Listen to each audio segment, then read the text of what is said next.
Hi Erik. Hi Bill. Can you give us an update on Luke Shaw's condition after last week? Yes, he's doubtful for the weekend, but we are positive he can make it. So he fell out, was a precaution, and I think it was the right decision, especially when you win the game. But we're working to Sunday.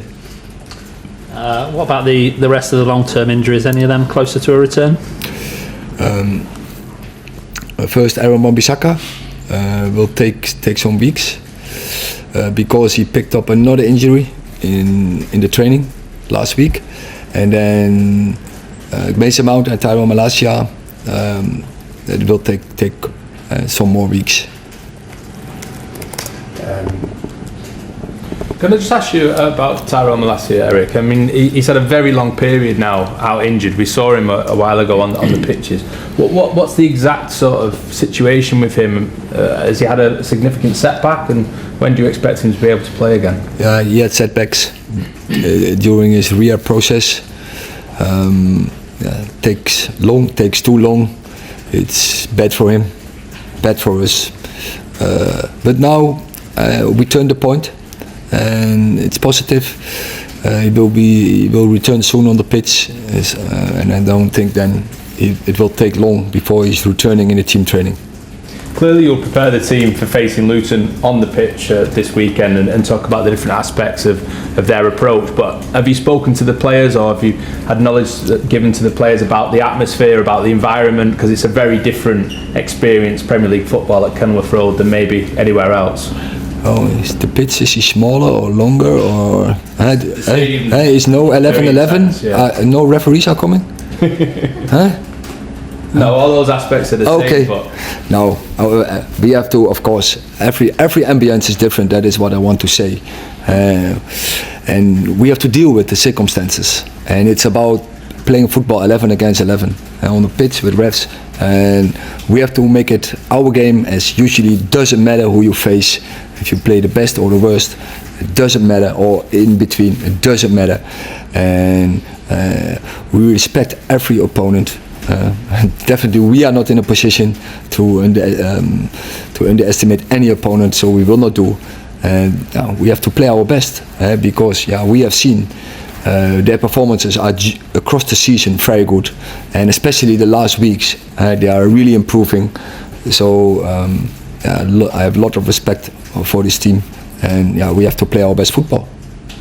Melissa. Erik, 6 matches unbeaten now across all competitions, 5 wins included in that. Very positive on the pitch, especially with the attack catching fire, but also positive developments around the club off the pitch with Ineos and their ambitions in terms of the sporting structure, but also the stadium.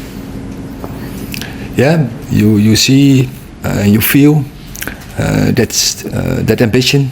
And that brings a mood and that brings a spirit in this club. I think it brings a mood and a spirit what belongs to this club, and I think the players, the staff are very aligned with the ambitions of Ineos, because that's why we are here. That's why we are playing for Man United. We want to win, and we want to achieve the highest.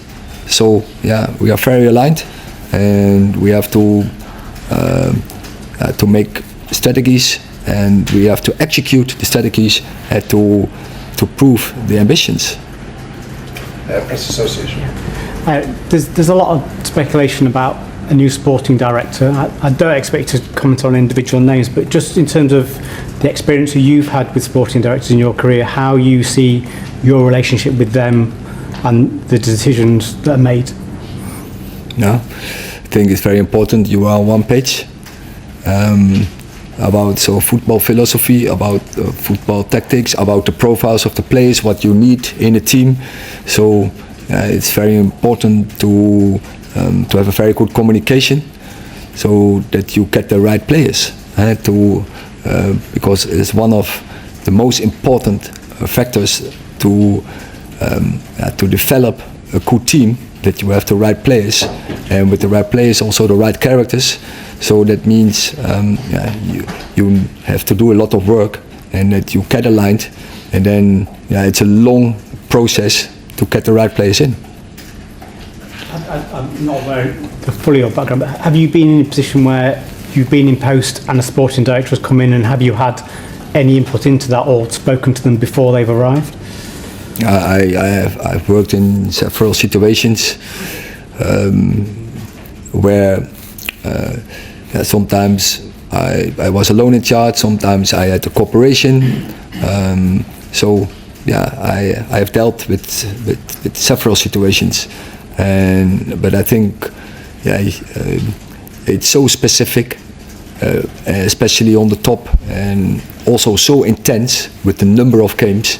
There you need people around you who, as I said, who are on the same page, are working on the same targets to achieve the high ambitions.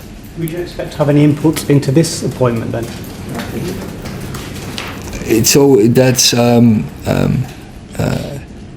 I am here and I know in what construction I'm working, and I'm very happy in this construction. So I don't know anything about changes, and I talk with the new or foreseen sporting organization, but it's not up to me.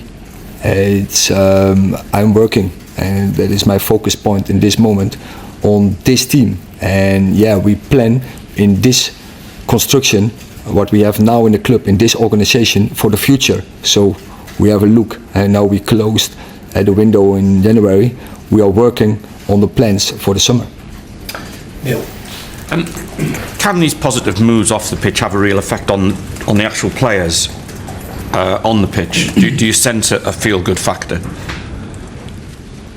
I think everything is always is aligned with each other. We are a club, and we are not an isolated department, the first team. But I think for the mood of the club, it's very important that the first team is performing, getting the right results. Richard. Hi Erik. As we mentioned, the Ineos investment is getting closer. I mean, for nearly all of your reign, you've had uncertainty as to who the owners will be. You've had one chief executive going, you've had another one coming. Will stability and that long-term direction help you do your job better, do you feel? As I said, I'm working, I'm happy now. In a way, in this construction, and when things are changed, they will tell me. But yeah, as I said, in a club as Manchester United, you can't do everything alone. It's impossible. You need very good people around you, and so I'm happy we are there. But a club as Manchester United also always have to look for better, and never be satisfied. Always, so good is not good enough. Always looking for better, and always try to do every day better than the day before.